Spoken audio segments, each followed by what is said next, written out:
आजकल इंस्टाग्राम पर कुछ ऐसा हो रहा है जो सिर्फ फोटो शेयरिंग से कहीं ज्यादा है। एक बहुत ही परेशान करने वाला ट्रेंड हमारी फीड्स को बदल रहा है। तो आज हम इसी की पड़ताल करने वाले हैं कि ये जिसे डिजिटल हीरा मंडी कहा जा रहा है, ये आखिर है क्या। इंस्टाग्राम को एक सॉफ्ट पॉर्न इंडस्ट्री घोषित कर देना चाहिए। काफी चौंकाने वाला बयान है ना? पर सच तो ये है कि यही वो भावना है जो हाल के एनालिसिस से निकलकर सामने आ रही है। और इसी से हमारे आज के डिस्कशन के लिए एक बहुत ही सीरियस टोन सेट हो जाती है। देखिए, इस पूरे ट्रेंड को समझने के लिए एक शब्द है जो सब कुछ बयां कर देता है, एंशिटिफिकेशन। ये शब्द गढ़ा है कोरी डॉक्टरों ने। इसका मतलब क्या है? इसका मतलब है वो प्रोसेस जिससे इंस्टाग्राम जैसे ऑनलाइन प्लेटफॉर्म्स जो कभी कितने काम के हुआ करते थे, धीरे धीरे पैसा कमाने के चक्कर में एड्स और बेकार के कंटेंट से भर जाते हैं। तो ये जो बदलाव आया है प्लेटफॉर्म में, ये असल में दिखता कैसा है? चलिए देखते हैं कि फोटो शेयरिंग से निकलकर अब किस तरह का प्रॉब्लमैटिक कंटेंट यहाँ पर अपनी जगह बना रहा है।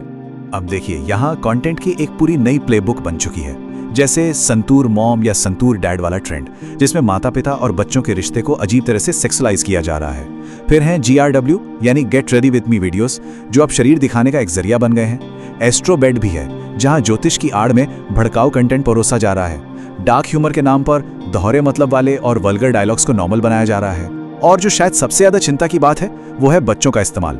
छोटे छोटे बच्चों को लेकर ऐसा कंटेंट बनाया जा रहा है जिससे पैसे कमाए जा सकें। लेकिन सवाल ये उठता है कि क्रिएटर्स आखिर ऐसा कंटेंट बना ही क्यों रहे हैं? तो जवाब, जैसा कि अक्सर होता है, पैसे में छिपा है। चलिए अश्लीलता के मुद्रीकरण के पीछे की पूरी कहानी को समझते हैं। तो पैसा कमाने के यहाँ 3 मेन रास्ते हैं। पहला है शंकास्पद ब्रांड डील्स, मतलब बेटिंग एप्स और दूसरे अजीबोगरीब प्रोडक्ट्स को प्रमोट करना। दूसरा तरीका है पेड सब्सक्रिप्शंस का, जहां फॉलोअर्स को एक्सक्लूसिव कंटेंट देखने के लिए हर महीने पैसे देने होते हैं, जैसे 399 रुपीस महीना। और तीसरा, जो सबसे ज्यादा खतरनाक है, वो है क्रिमिनल एक्सटॉर्शन यानी ब्लैकमेलिंग। और कमाई कितनी हो सकती है, इसका अंदाजा इस नंबर से लगाइए, 35 लाख रुपए। एक एनालिसिस के मुताबिक एक अकेला क्रिएटर सिर्फ पेड सब्सक्रिप्शन से ही महीने का करीब 35 लाख रुपए कमा सकता है। अब आप सोचिए, जब पैसा इतना ज्यादा हो तो कंटेंट की क्वालिटी और नैतिकता सब पीछे छूट जाते हैं। और इसका एक और बहुत ही स्याह पहलू है, सेक्सटॉर्शन स्कैम्स।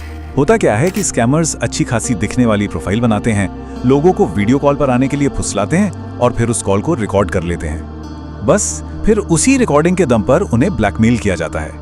ये सिर्फ थ्योरी नहीं है, मुंबई के एक डॉक्टर के साथ ऐसा ही हुआ था। तो बात सिर्फ क्रिएटर्स की नहीं है, यहाँ एक और बहुत बड़ी ताकत काम कर रही है, एक अदृश्य हाथ जो इस तरह के कंटेंट को लगातार आगे बढ़ा रहा है, और वो है प्लेटफॉर्म का अपना एल्गोरिदम। लेकिन सवाल ये है कि ये कंटेंट हर जगह दिख ही क्यों रहा है? क्या लोग बस यही देखना चाहते हैं? क्या ये सिर्फ डिमांड और सप्लाई का खेल है, या पर्दे के पीछे कुछ और भी चल रहा है? चलिए देखते हैं कि डेटा इस बारे में क्या कहता है। जर्मनी के एल्गोरिदम वॉच की एक स्टडी से ये साफ पता चलता है कि इंस्टाग्राम का एल्गोरिदम इस तरह के कंटेंट की तरफ झुका हुआ है। मतलब जो थोड़ी भड़काऊ तस्वीरें हैं, उन्हें 54% ज्यादा विजिबिलिटी मिलती है।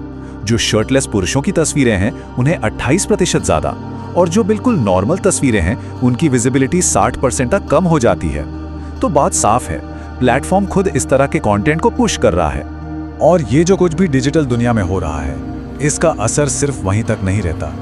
इसका सीधा और बहुत गहरा असर हमारी असल दुनिया पर, हमारे समाज पर पड़ रहा है। ये एक ऐसा जोखिम है जिसमें पूरा समाज फंसता जा रहा है, और इसके सामाजिक प्रभाव बहुत गंभीर हैं। पहली बात तो ये कि अश्लीलता धीरे धीरे नॉर्मल होती जा रही है। कुछ माता पिता पैसों के लिए अपने बच्चों पर कंटेंट बनाने का दबाव डाल रहे हैं। परिवार के अंदर जो रिश्ते की एक मर्यादा होती है, वो धुंधली पड़ रही है। छोटे छोटे बच्चे अपनी उम्र से बड़े विषयों पर परफॉर्म कर रहे हैं, और फेमिनिज्म या प्राउड होने जैसे शब्दों की आड़ में बहुत ही अनहेल्दी सोशल ट्रेंड्स को बढ़ावा मिल रहा है। अब अक्सर इस पर फ्रीडम ऑफ स्पीच या अभिव्यक्ति की स्वतंत्रता की बहस छिड़ जाती है। हाँ, हमारे संविधान का आर्टिकल 19(1) हमें बोलने और एक्सप्रेस करने की आज़ादी देता है। लेकिन उसी का अगला हिस्सा आर्टिकल 19(2) ये भी साफ करता है कि इस आज़ादी पर उचित प्रतिबंध लगाए जा सकते हैं। किसके आधार पर? शालीनता, नैतिकता और पब्लिक ऑर्डर के आधार पर।